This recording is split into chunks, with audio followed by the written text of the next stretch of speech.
Bonjour à tous, bienvenue dans ce nouvel épisode du podcast Incarner son soleil. Un podcast sur la spiritualité, le développement personnel, et tout ça dans la vie et dans le quotidien. Aujourd'hui, j'ai envie d'aborder un sujet assez fréquent dans le monde du développement personnel ou de la spiritualité. C'est le sujet de être soi-même, ou de devenir la meilleure version de soi, ou des choses comme ça. Et derrière cette volonté d'être soi, il y a un côté qui est quand même assez séparant. Il y a des choses qui sont moi et des choses qui ne le sont pas. Et donc parfois je ne suis pas moi. Désolé de vous contredire, mais vous êtes toujours vous-même, même si vous n'êtes pas une version de vous que vous aimez être. C'est tout simplement ça. Il n'y a pas de moment où vous êtes vous, des moments où vous n'êtes pas vous. Vous êtes toujours vous. Voilà. Et elle est utile cette question, mais elle est un peu mal formulée. Ce serait plutôt est-ce qu'on agit en fonction de soi, pour aller vers qui on a envie d'être, voilà, ou quelle est la version de nous qu'on a envie d'exprimer à cet instant. Ou est-ce qu'on agit en fonction des autres, de l'extérieur, d'habitudes, de croyances, ou toute autre influence. Pendant longtemps, j'ai été dans un fonctionnement assez idéaliste où je voulais m'améliorer. Voilà. Dès qu'on fait un chemin de thérapie, de développement personnel, spiritualité ou autre, on a envie de changer sa vie. Mais derrière ce côté changer sa vie, il y a aussi ne pas accepter qui l'on est. Et c'est ça un peu le souci de cette question. Et plus il y a des moments où on dit qu'on n'est pas soi, ou que cette version nous, à un moment T, n'est pas la version qu'on a envie d'être, ça peut entraîner un petit risque que certaines parties de nous n'ont plus de place dans nos vies. Et donc, par moments, elles saturent et elles prennent le pouvoir, elles prennent le contrôle. Et à ces moments-là, on risque d'être hors de soi, comme on dit. Par exemple, quand on refoule sa colère, quand on la repousse, quand on ne veut pas écouter tout ce qui ne nous convient pas dans une relation, à un moment, on pète un câble et on devient hors de soi, comme on dit, et on devient furax. Et c'est pas juste qu'on n'est plus nous à ce moment-là, c'est juste qu'il y a une partie de nous qu'on n'accepte pas, qu'on considère qu'il n'est pas nous, s'exprime. Et j'ai de plus en plus envie, moi, d'incarner une posture un peu clownesque. C'est comment être moi-même en évitant de chercher à l'être. C'est-à-dire être soi sans chercher à l'être, pour être plus généraliste. Et parce que derrière être soi, la volonté d'être soi ou de s'améliorer même, il y a un côté, il y a des attentes, il y a une volonté de gommer une partie de soi, et donc il y a un manque d'amour. Et tout ce qui part d'un manque d'amour, pour moi, j'ai plus envie de ça dans ma vie. J'ai envie de m'accepter tel que je suis. Ça ne veut pas dire que j'ai pas envie je dirais pas me modifier, mais je dirais d'évoluer, voilà, de changer ce que j'exprime dans le monde, c'est plus ça. Mais je vais rester moi d'une certaine manière. Je ne changerai jamais. Je vais juste être un moi qui ne sera plus le même qu'avant. Mais je dirais, ma vie est une succession de moi, mais des moi qui peuvent être très différents les uns des autres. Il y a des fois le moi en colère, des fois le moi calme, des fois différentes facettes. Le problème, c'est que derrière cette volonté d'être moi, il y a une volonté aussi monolithique, d'être toujours égal dans un idéal, on va dire. Et donc, je suis toujours moi, mais il y a peut-être des manières de m'exprimer, d'agir ou autres que je ne préférerais exprimer autrement. Par exemple, si je suis en colère, mais je sens que cette colère, elle vient d'autre chose que ma relation de couple, et que cette relation de couple n'est pas l'origine de cette colère, pourquoi décharger cette émotion sur l'autre ?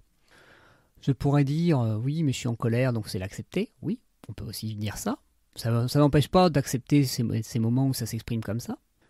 Moi, je préfère me dire, oui, je ressens ma colère, mais j'ai pas envie de l'exprimer comme ça, j'ai pas envie de la déverser injustement, on va dire, sur ma compagne. Et donc, quand j'entends cette colère-là, je prends un temps pour aller l'exprimer d'une manière qui est plus adaptée pour moi.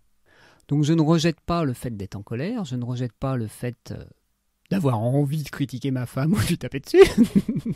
Taper, c'est un grand mot, mais je dirais de critiquer des petits défauts qui habituellement ne me dérangent pas, et puis qui, quand je suis agacé par autre chose, m'agacent. Et donc j'arrête de vouloir devenir quelqu'un d'autre au niveau de mes émotions ou de ce que je ressens. C'est juste dans mes comportements que j'ai envie d'évoluer. Ouais, je pense que la clé, elle est là. C'est pas être changé de personnage, c'est changer de personne que je suis, c'est pas ça mon but.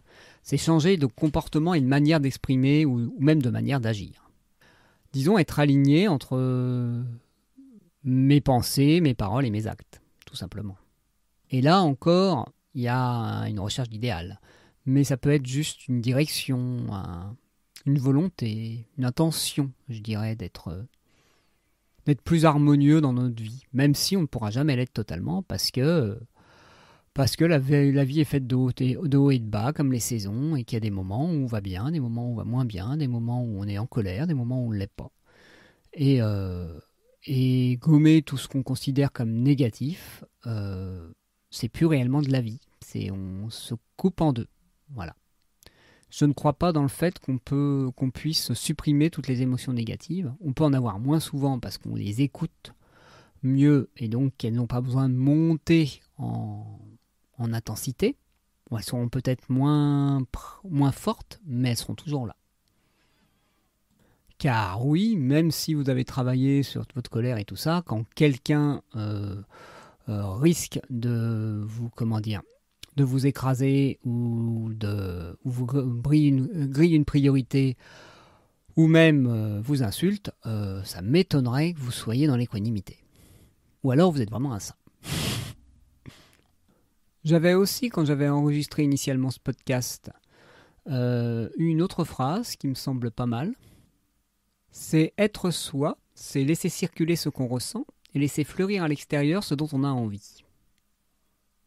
Et j'aime bien cette phrase parce qu'elle met bien en avant la liberté d'être ce que l'on est à un moment T, au niveau du ressenti, mais le libre choix dans la manière de l'exprimer.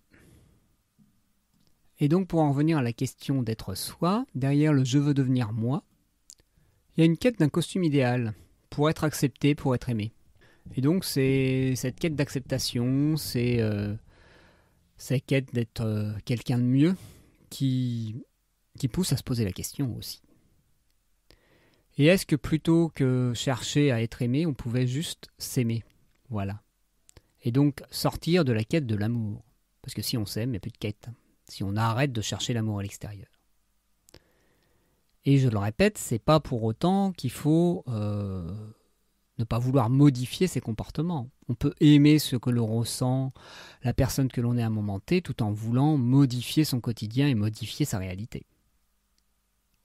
Là, par exemple, j'aurais pu dire « Oui, ma vie me convient très bien, j'ai pas besoin de créer un podcast, je suis très bien sans ça. » Oui, mais j'en ai envie. Donc est-ce que je réponds à mon envie et donc je m'aime en répondant à cet élan? Ou est-ce que je réponds à mes peurs qui n'assument pas totalement ce désir, on va dire, et qui ont peur de certaines conséquences. Et l'avantage quand on est dans cet amour de soi et qu'on arrête d'être en quête de l'extérieur, c'est qu'on arrive à être à plus apprécier le processus, ce qu'on fait, que le résultat. Là, par exemple, faire ce podcast est naturel pour moi. Certes, j'aimerais bien qu'il soit écouté, mais je le fais surtout parce que ça me permet d'exprimer et de faire quelque chose que j'aime, tout simplement. Et que ça dure pas. Là, ça me fait plaisir de le faire au moment où j'enregistre cet audio. Alors, pour en venir à la question de vouloir être soi, je préférerais la reformuler autrement, c'est vouloir avoir une vie qui nous satisfait plus. Voilà, qu'est-ce que je pourrais faire pour avoir une vie qui me satisfait plus? Et pas pour être moi. Je ne l'ai pas dit, mais derrière à côté être moi, c'est la recherche d'un moi idéal. Voilà, d'un moi fantasmé. Parce que qui je suis ne suffit pas. Et est-ce qu'on pouvait se suffire de qui l'on est à un instant T, tout en acceptant de désirer plus ou désirer autre chose? On peut se satisfaire du boulot actuel dans lequel on est, en disant « je me sens bien dans ce travail-là actuellement » ou « j'accepte que ce soit mon travail actuellement », mais je sens un élan d'aller vers quelque chose d'un peu plus grand ou de différent. On n'est pas obligé de cracher sur ce qu'on a maintenant pour désirer autre chose. On n'est pas obligé de désaimer quelque chose pour s'autoriser à aimer autre chose. Peut-être un reste de notre volonté d'avoir un amour exclusif. Moi, j'aime bien l'amour inclusif. J'aime mon amante de maintenant et mon amante du futur. Même si pour l'instant, l'amante de maintenant et l'amante du futur, je pense que ce sera la même. Je pense qu'il y a quelqu'un qui va écouter ce morceau, qui va rigoler, ou qui va me taper dessus, ça va dépendre de comment elle accepte d'être elle-même. Voilà pour ces derniers mots. Est-ce que j'ai envie de dire autre chose sur cette grande question de être soi-même ? Non, acceptez-vous juste tel que vous êtes, si vous en avez envie. Et puis acceptez aussi de ne pas vous accepter tel que vous êtes, si vous en avez envie. C'est aussi une manière d'être vous-même. Et bien, sur ce, je vous dis à bientôt pour un prochain épisode. Et je vous souhaite d'être vous-même, comme vous l'êtes toujours. À bientôt.